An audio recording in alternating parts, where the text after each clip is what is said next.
Programa Diálogo com Edmo Bernardes. Apoio Unimed. Cuidar de você. Esse é o plano. Muscake.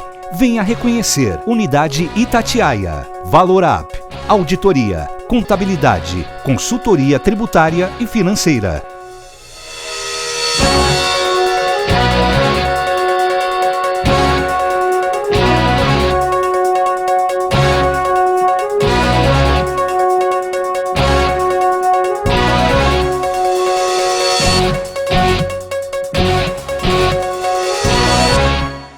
Olá, estamos iniciando mais um diálogo que é comigo e hoje com o professor Eurico Arruda, da Faculdade de Medicina de Ribeirão Preto. Aliás, nós estamos na frente da entrada principal da Faculdade de Medicina de Ribeirão Preto, um lugar extremamente agradável, mas para tratar de um assunto não tão agradável, né, professor? Obrigado por atender o nosso convite. Imagina, eu que agradeço a oportunidade. Professor, vamos falar um pouco de vírus, não desse vírus. O vírus é uma forma de vida antiga e que tem, entre outras particularidades, a capacidade de se reproduzir em células. Exatamente. Gostei da sua colocação, porque isso é um ponto controverso, mas você está do mesmo lado que eu estou. Você disse que os vírus são vivos. Talvez eu né? tenha lido a informação. Não. É que é uma controvérsia, né? Os vírus, eles são aquilo que está na fronteira entre a vida e a não vida. Então é uma forma química muito simples, em que há um envoltório de proteínas contendo um ácido nucleico dentro, um genoma, pode ser de DNA ou de RNA.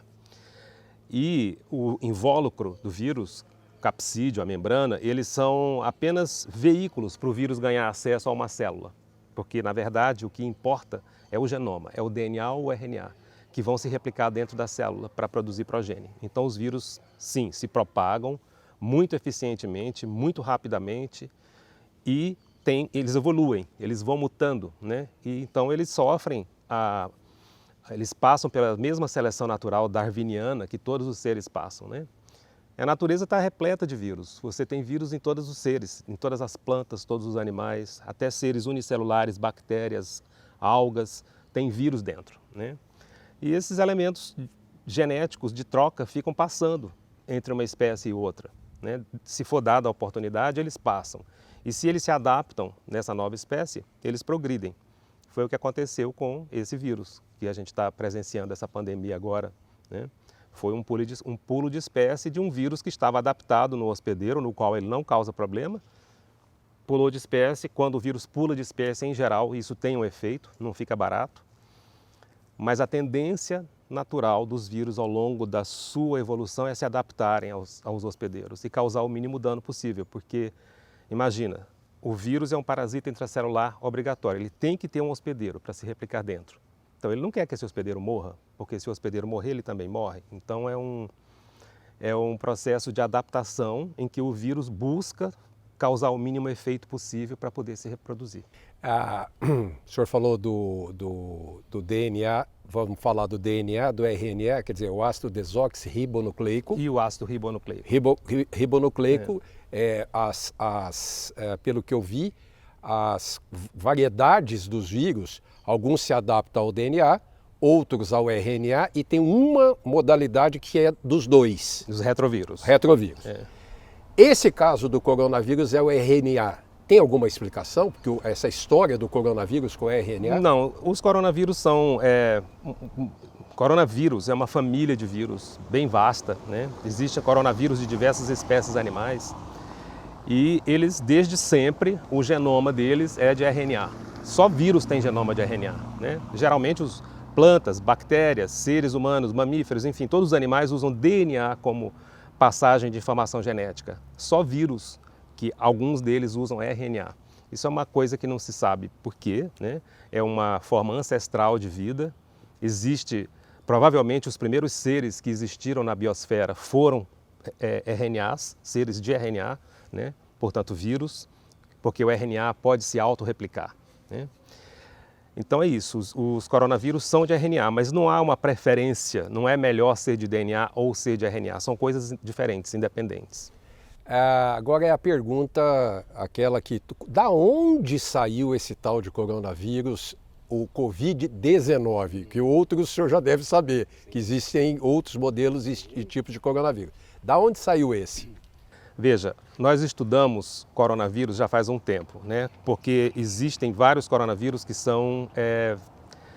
que já existem, que se transmitem, que causam infecções respiratórias, podendo inclusive ser graves, se forem em bebês, se acometerem bebês.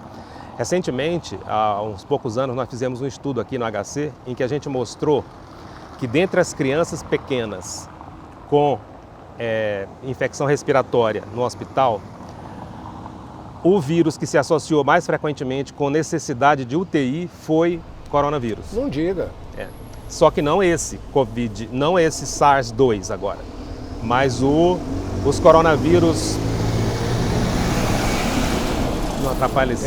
Não faz mal. Eu só lembrar novamente, nós estamos aqui na porta da Faculdade de Medicina de Ribeirão Preto, então vocês vão ver pessoas passando, vocês estão vendo carros aí, atrapalha um pouquinho, mas é a nossa preservação também para poder levar essa informação para vocês. Ok. Então, voltando ao que eu estava dizendo, os coronavírus, como causa de infecção respiratória, já são conhecidos até há bastante tempo. Então, eu estava te dizendo que fizemos um estudo aqui em que a gente viu que coronavírus se associa com infecção mais grave em crianças, e inclusive necessidade de admissão na UTI pediátrica. Esses coronavírus, esses 4 coronavírus que se conhecia como causa de infecção respiratória branda, né, que são HKU, OC43, 229E e NL63. Eles têm uns nomes complicados porque são siglas numéricas e tal. Bom, só no século XXI já emergiram 3 coronavírus novos, né? O primeiro deles foi o SARS-1, que foi em 2003, ali na China, né? Onde houve... Sempre a China. Onde houve... Bom, enfim... Temos que tomar cuidado, porque poderia ser em outros lugares, né? Aqui no Brasil, por exemplo, está documentado que os morcegos brasileiros estão cheios de vírus, de coronavírus. Por que não emergiu no Brasil? Porque lá, provavelmente, a pessoa se expõe ao animal vivo, né? Porque vai manusear o animal por alguma razão. Na China, porque eles comem, né, vários animais. Aqui no Brasil, a gente poderia pegar vírus de jacaré, por exemplo, porque aqui a gente come jacaré, não é? Jacaré tem vírus. É hospedeiro também? Não de coronavírus, mas existem... O que eu quero dizer é que todas as espécies animais têm vírus. Toda vez que você se expõe a um animal silvestre que você capturou para matar, para comer, por exemplo, gente que sai para caçar, por exemplo, e que depois tem que preparar o animal, né, para comer, ele está se expondo aos vírus daquela espécie, né? Então pode haver pulo de espécie, foi o que aconteceu. Então já houve 3 pulos de espécie. O SARS-1, depois houve o MERS, que é um coronavírus da Arábia Saudita, que infecta também morcego, mas camelo, né? E foi descoberto através da infecção em camelos. SARS-2 foi em 2008? Esse SARS-2 é esse aqui, atual. O SARS-1 foi em 2003. Né? Então o SARS, MERS e agora o SARS-2. Por que esse é chamado de SARS-2? Por causa da semelhança. Na hora que sequencia o ácido nucleico, o genoma, o RNA, se vê que é muito parecido com o SARS-1. Então vamos chamá-lo de SARS também, só que botar como ele é uma variante, ele virou o 2, né? Mas ele é diferente dos outros coronavírus e é mais semelhante ao SARS-1. É possível fazer uma comparação do porquê dessa diferença e qual é a graduação de dificuldade? Sim. Esse é o trabalho que se faz quando se faz genômica de vírus, né? Sequenciar os genomas e fazer comparações entre eles para entender a árvore filogenética de como eles se dispersaram, de quais são os ancestrais, porque existem vírus ancestrais. Então deve ter um vírus ancestral deste coronavírus SARS-2, que está no morcego, e inclusive já foi identificada uma variante dele no pangolim, né? Aquele animal também, um animalzinho estranho, que é um mamífero que tem escama, ele parece meio como um tatu, né? Terrestre. Terrestre. E tem um coronavírus muito parecido com o SARS-2 no pangolim. E tudo indica, quando se faz a comparação, que o ancestral de ambos é um ancestral em morcego, né? Então os morcegos têm muitos vírus, né? O sistema imunológico do morcego é muito especial e ele permite que vários vírus habitem o tubo digestivo do morcego E ali tem uma quantidade enorme de vírus. Então todo mundo que faz pesquisa com vírus silvestre descobre muito vírus em morcego. Entendi. Nós estamos falando, não é demérito nenhum à China, muito pelo contrário. A gente fala a alta densidade populacional da China. Sim. Também é além dessa cultura chinesa no convívio com determinados animais, até da parte da alimentação, né? E que muito se especula sobre isso. Quer dizer, fala-se do morcego, fala-se em outras coisas lá, animais que eles têm hábito cultural de se alimentar. Ou população mais pobres, ou por cultura. E tem uma definição em cima do morcego já, professor? Sim, sim. Olha, o SARS-1, por exemplo, inicialmente se pensou que a causa era um bichinho que chama civeta, palm civet, porque é um animalzinho pequeno também que eles usavam lá como alimento, comiam. E depois se viu que a civeta era um hospedeiro intermediário do vírus. De fato, o vírus era proveniente de morcego também. Então, você está perguntando se essa importância do morcego ecológica, no sentido de ele ser um transportador de muitos vírus, isso já é uma coisa bem consolidada. Agora vem aquela pergunta, né? Provavelmente vocês devem ter estudos e estudos e estudos atrás desse morcego, porque se ele transmite, ele também pode conter antídotos, pode reverter essa situação, não? Então, é muito curioso estudar o sistema imunológico do morcego, né? Por que o morcego é capaz de carregar tantos vírus e aparentemente sem nenhum prejuízo, sem nenhum dano para a saúde do morcego, né? Mas isso é conhecido para outros vírus, não é só corona. Raiva, o vírus da raiva, né? O vírus da raiva é um vírus gravíssimo, né? Que dá uma encefalite fatal e, no entanto, morcegos transmitem o vírus da raiva sem eles terem raiva, né? Algumas espécies. E outros animais também transmitem o vírus da raiva, né? Sim, sim, sim. O próprio cachorro. O próprio cachorro, todos os canídeos, raposas, diversos animais silvestres, né? E geralmente o cachorro ganha o vírus quando ele vai ao mato, quando ele briga com um guaxinim ou que ele tenta capturar um gambá, alguma coisa assim. É ali que começa a transmissão, né? Porque naturalmente que todo mundo que tem cachorro, eu tenho um cachorrinho em casa. Quer dizer, a gente faz a vacinação. Vacinado. E apesar de que ele não ter esse contato no meio do mato, o contato dele é caseiro. Sim. Mas é de praxe se vacinar antirrábico, porque pode acontecer uma exceção. Sim. Uma coisa que eu acho que é importante falar para as pessoas, para todos saberem, é que nós estamos coabitando a biosfera deste planeta maravilhoso que é o planeta Terra com muitas espécies de vírus. Então, os vírus existem na natureza, eles estão em tudo. Então esses encontros com vírus novos, isso vai sempre acontecer. A gente tem que estar preparado, é consciência, a gente tem que sequenciar os vírus, a gente tem que entender que eles existem, até para surpreendê-los, né? Para a gente não ser surpreendido, aliás, com situações como essa. Eu vou chamar o nosso intervalo, daqui a pouquinho estamos de volta. Até já!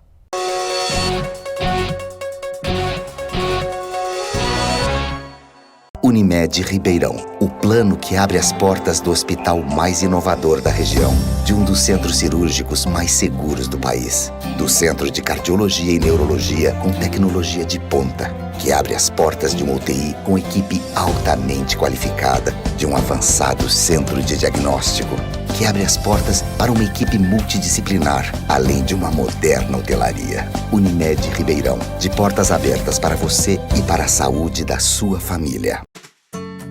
Hoje eu quero aquela brusqueta de pepperoni. Eu não vejo a hora de provar o confit de pato. Ou será que peço o risoto de carne seca, hein? E eu mereço o brownie de sobremesa. Eu vou pedir a torta de chocolate com geleia de damasco. Nossa, a gente nem chegou e já tá pensando na sobremesa. O mousse cake da Itatiaia agora é My Mousse Cake. O mousse cake que você sempre amou, com tudo que você sempre pediu. 1924. O desafio está no ar. Rádio Clube. Liderança total. Voltamos a apresentar Apoio Unimed, Muscake, Valor Up. Estamos de volta com o segundo bloco do programa. Professor, nós saímos do primeiro bloco falando sobre as formas de vírus e transmissões. Nós falamos da raiva, nós estamos falando do corona, nós falamos, e vamos falar do HIV também, que é um vírus. Então, eu estou querendo dizer isso, que a população fica muito vírus, corona, mas não é novidade nenhuma. Não. E provavelmente não é o mais grave deles. Né? Esse é bem... Tem uma capacidade de disseminação que é surpreendente. A maior surpresa desse SARS-2 é essa capacidade de pegar a transmissibilidade muito fácil, né? Eu falei do HIV porque no começo dos anos 80, quando começou-se a acontecer a transmissão da AIDS, do HIV, né, que é um vírus, ali a transmissão não era pelo ambiente, pelo cheiro, né? A transmissão era pela corrente sanguínea, que acontecia a transmissão desse vírus. Mas que assustou o mundo e assusta até hoje. Sim, 40 milhões de pessoas infectadas não é pouca coisa, né? E que causou muita morte ao longo dos anos no mundo. Sim. Ao longo do tempo, foi se propagando as maneiras de se prevenir para combater essa transmissão desse vírus. Sim. Não é? Sim. E foi principalmente através do sexo, né, entre as pessoas, com preservativos, com aquele a cultura de não fazer sexo fora de casa, preservar o relacionamento, etc. E tal. Não compartilhar seringa para quem usa droga injetável. E que de alguma forma isso foi pegando e ajudou bastante. Muito, bastante. Foi o que mais ajudou. Foi a preservação. Foi o que mais ajudou. Claro que os antivirais também para HIV colaboraram muito, porque quando você zera a carga viral de uma pessoa, a pessoa não transmite mais, porque ela não tem vírus para transmitir. Então, embora ela não esteja curada, mas a carga viral está controlada. Então, o antiviral, nesse caso, ajuda muito. Né? Eu leigo, o senhor é o professor, eu sou leigo. Eu desde o começo, eu tenho dito, hoje eu percebo que é no mundo inteiro, mas especialmente no Brasil. Vou falar do Brasil. O Brasil não tem cultura, o Brasil não tem educação. E hoje está disseminado o lavar as mãos. Hoje, olha, fala qualquer coisa, mas lavar as mãos está virando obsessão. Vai virar um negócio do outro mundo. Eu tenho dito que nós temos aí o influenza, que está aí já há anos, o H1N1, né, que é o SARS-1. Não, H1N1 é influenza, é outro, não é um coronavírus. Não é outra família de vírus. Muito bem. O H1N1 está aí há tantos anos. Desde 2009. E vai e volta todo ano. Sim. Com a seca, o vírus se transmite mais, meio do ano. Porém, a gente viu um levantamento agora na Prefeitura de Ribeirão Preto que março bateu recorde de influenza. Sim. Pelo que eu vi nos boletins epidemiológicos anteriores, dos anos anteriores, por que nós estamos com março explodindo influenza? O que pode acontecer em junho e julho? Então, muito bom, muito bem lembrado. Está todo mundo falando em SARS-2, todo mundo com medo da Covid, todo mundo lavando a mão e todo mundo usando álcool gel. Ainda bem, eu acho que isso é um balanço positivo. Eu desvirtuei, mas é onde eu queria chegar. Ainda bem que o senhor abordou. É um balanço positivo da história, né? Mas os outros vírus respiratórios continuam a existir. Nós não estamos só com SARS-2, nós estamos com influenza, nós estamos com rinovírus, vírus sincicial respiratório. Está bombando o vírus sincicial respiratório em São Paulo. Eu fiquei sabendo dos meus amigos que estão detectando o vírus lá, que está cheio de sincicial. Então, sincicial para influenza, adenovírus. Então, nós temos uma lista de uns 14 a 15 vírus respiratórios que continuam a circular. E esse ano é um ano particularmente forte de influenza também. Influenza vai assim, né? Tem ano que bomba, né? Que dá muito, tem ano que dá menos, tem ano que dá mais, né? Nós estamos num ano provavelmente bastante atividade. Agora, aí voltando ao lavar as mãos, e não é só o vírus, né? O lavar as mãos talvez seja o melhor remédio, o melhor hábito de saúde de todos, para tudo, em todos os sentidos, né? O senhor não acredita também que se apoiarmos nisso, independente de nós estarmos no meio dessa pandemia, mas no futuro, vamos lavar a mão, sempre tem uma campanha de lavar a mão, não esqueça de lavar a mão. Nós não podemos minimizar as transmissões desses e outros casos no futuro, como o senhor mesmo falou, vai surgir mais um vírus daqui a pouco. Não tenha dúvida, é uma questão de tempo, mas isso que você perguntou é muito crucial. As profissões de saúde, médicos, enfermeiros, pessoal hospitalar, a questão de lavar as mãos se tornou já um hábito impregnado por causa das infecções hospitalares, né? Para reduzir a taxa de transmissão de infecção dentro do hospital. Agora isso ganhou as ruas, né? Isso é muito bom, né? Lavar as mãos provavelmente seja o mais importante de todos os hábitos de saúde para evitar a transmissão, né, das coisas. Então eu acho que vai ter um impacto, não só na redução de transmissão de coronavírus, como de outros vírus também. Todos esses vírus respiratórios, eles têm alguma ação residual nos objetos contaminados, né?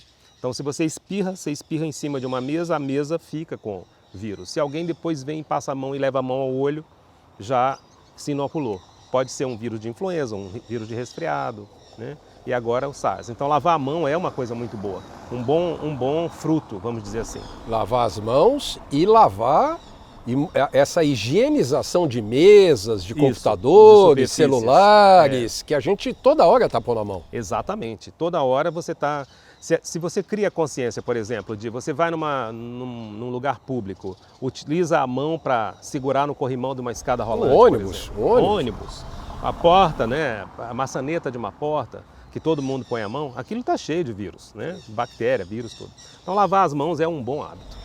Doutor, onde está, ou se é que tem algum exagero no que está sendo dito, ou seja, o SARS-2, o Covid-19, o senhor já falou que ele é muito agressivo na transmissão. Transmissão, é menos virulento e mais transmissível, vamos dizer assim. Quer dizer, ele é menos virulento em relação a... Comparação com o SARS-1, por exemplo. SARS-1, a taxa de mortalidade era 10%. Então você tem era muito mais, morria muito mais de SARS. Acontece que SARS-1 foi contido. Não houve transmissão de SARS-1 para o mundo inteiro. Ele ficou restrito no sudeste da Ásia, né? O MERS, que é esse da Arábia Saudita de camelo, a mortalidade é altíssima, até 40% de mortalidade. Mas foram poucos casos, ficou restrito também ali no Oriente Médio. E esse SARS-2, qual é a grande surpresa? Foi ele ter se espalhado em... Gente, são dezembro, janeiro, fevereiro, março, estamos no meio de abril. Menos de 5 meses, esse vírus ganhou o mundo. E olha com que rapidez, né? Com que facilidade. Então é uma transmissibilidade enorme. O Ebola também, né? Quer dizer, ficou restrito. Ebola ficou restrito, ainda bem, né? Porque Ebola é muito pior do que SARS, porque tem uma mortalidade altíssima, né? Então, ainda bem que a gente não viu ainda uma pandemia de Ebola, mas isso não está descartado. É mesmo? Não, os vírus existem, a gente tem que aprender disso, a gente tem que fazer vacina para esses vírus, ter droga para tratá-los, então tem que investir em ciência. A ciência da virologia é muito importante. A humanidade leva esses sustos periódicos com os vírus, é uma gripe suína, é uma gripe aviária, agora é SARS, daqui a pouco é não sei o quê, mas isso vai sempre acontecer, porque a gente interfere com o ambiente. Edmo, a gente está interferindo com o ambiente toda vez que a gente resolve desmatar uma área para plantar soja, por exemplo. Isso tem um preço. A fauna que habita aquela terra, aquela mata, ela vai ser deslocada, né? Ela vai acabar vindo para perto da tua casa, vai querer comer o resto da tua comida, que está na lata do lixo, por exemplo. Isso vai acabar trazendo coisa para dentro de casa. E isso é vírus, né? A exposição a vírus. É sempre importante, o senhor falou do influenza, quer dizer, nós já chegamos a um nível interessante de combate em termos de vacina, porém, a contaminação, como nós falamos anteriormente, está muito alta. Sim. Né? Então, quer dizer, continua valendo a prevenção? Continua valendo, muito mais do que nunca, né? Sempre, sempre. Prevenção é tudo. No caso da gripe, a vacina de gripe, ela é uma vacina muito trabalhosa, ela é uma vacina que é feita todo ano. A vacina do ano de 2021 já está sendo produzida agora, em 2020. Né? Então, com mutações, né? Considerando o mapa das mutações, né? Porque os vírus são sequenciados e dá para meio que fazer um chute bem orientado sobre para onde as mutações estão caminhando. De uma forma bem educada, vamos dizer assim. É um chute, mas é um chute bem dado. Algumas vezes ele falha, já falhou, né? Mas a grande maioria das vezes ele não falha e a vacina tem boa cobertura, né? precisa ver quais são os vírus influenza que estão circulando esse ano, porque se eles estão aumentando tanto em frequência, é possível que eles tenham escapado da vacina. A gente só vai saber disso depois que sequenciar vários deles para comparar e ver, opa, peraí, parece que talvez a gente precise mudar a vacina mais uma vez. Tá. Nós estávamos mostrando para o senhor um estudo australiano intracelular de isolamento do desenvolvimento do Covid-19, desse coronavírus. Ainda precoce, né, porque não foi testado em seres humanos, é um teste de laboratório, mas é animador, professor? Sim, é animador. Todas as vezes que você tem esse tipo de redirecionamento de droga, o que é redirecionamento de droga? Descobrir uma cura para um vírus como o SARS-2 requer uma ciência que vai demorar muito tempo para ser feita, para chegarmos numa conclusão. Porém, a gente pode testar as drogas que já existem para outras finalidades e ver se elas têm algum efeito no vírus. Isso se chama de redirecionamento de droga. Foi isso que foi feito com a cloroquina, né? A cloroquina é uma droga que inibe o crescimento do coronavírus na célula, na cultura de célula. Isso está comprovado? Isso no laboratório é comprovado. No laboratório é comprovado. O problema é levar isso para a prática clínica. Por quê? Porque aí as drogas têm efeitos colaterais, o nível que você precisa alcançar no sangue da droga para conseguir matar o vírus pode ser muito alto, tão alto que você não consegue com as dosagens habituais da droga. Isso, né? Até para efeitos colaterais, inclusive. Exato, porque aí você quer aumentar, mas você não pode aumentar sempre a dose, porque você começa a ter efeitos colaterais que são impeditivos, né? Então, mas eu ia dizendo que cloroquina foi assim, agora tem essa notícia da ivermectina, né? E isso se chama de redirecionamento, porque a ivermectina é uma droga que é usada para tratar ectoparasitas, né?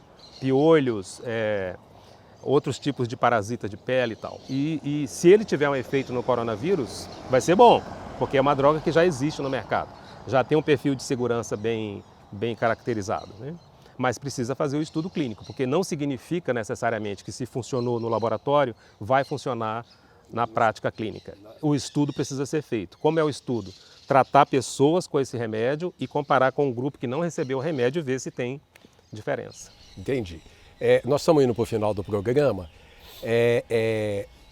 De uma maneira geral, as pessoas estão... a gente vê a ciência bastante evoluída no mundo inteiro e atrás de alguma solução para o tal do coronavírus. Sim. O senhor percebe hoje, pelos seus conhecimentos, seus relacionamentos e contatos, nós estamos um pouco evoluídos, estamos paralisados, estamos involuídos. Como é que o senhor enxerga essa posição da ciência hoje em cima do Covid-19? Você está falando da ciência mundial. Mundial. Né? Sim. Nós estamos vivendo uma época muito difícil, porque, veja, existem muitos estudos feitos com coronavírus. A gente conhece o sistema de replicação dos coronavírus em detalhes, de profundidade. Mas o que tem faltado? Tem faltado investimento em drogas, em tratamentos, né, em vacinas. Por quê? Veja, vou te dar um exemplo. O SARS-1 aconteceu em 2003. Aí ele foi sufocado, meio que matou muita gente, mas foi ali restrito à Ásia e tudo. O mundo não tomou conhecimento da SARS. Por que não se fez ainda uma vacina para SARS-1? Porque se esse vírus existiu e atacou em 2003, ele pode voltar, né? Mas, no entanto, não tem uma vacina para SARS-1 e nem tem droga específica para tratar SARS-1. Então, a humanidade rapidamente esquece, a memória é curta, tá? Mas, quando esse SARS-1 que aconteceu em 2003 voltar, porque ele é diferente do SARS-2 e ele pode voltar, a gente vai ficar em situação difícil justamente porque não investiu na busca correta. Então, os vírus estão sempre nos surpreendendo, eles nos pegam de calça curta sempre, porque o que é preciso haver é pesquisa básica sem aquela finalidade que está ali do outro lado, na próxima esquina. Você tem que investir a fundo perdido, mais ou menos. É mais ou menos correr atrás do prejuízo, né? Exato. E não estar à frente do prejuízo, Exatamente. né? A gente tem que estar na frente do negócio. Né? Bom, eu quero agradecer ao Dr. Eurico Arruda, que gentilmente nos encontra para dar bastante explicação e esclarecimento sobre a virologia, sobre os vírus e principalmente da quantidade e dos modelos de vírus que já tem no mundo e pouco está se falando disso. Exato. Doutor, muito obrigado. Semana que vem estamos de volta. Até lá. Programa Diálogo com Edmo Bernardes. Apoio Unimed. Cuidar de você. Esse é o plano. Muscake. Venha reconhecer. Unidade Itatiaia. Valorap. Auditoria. Contabilidade. Consultoria tributária e financeira.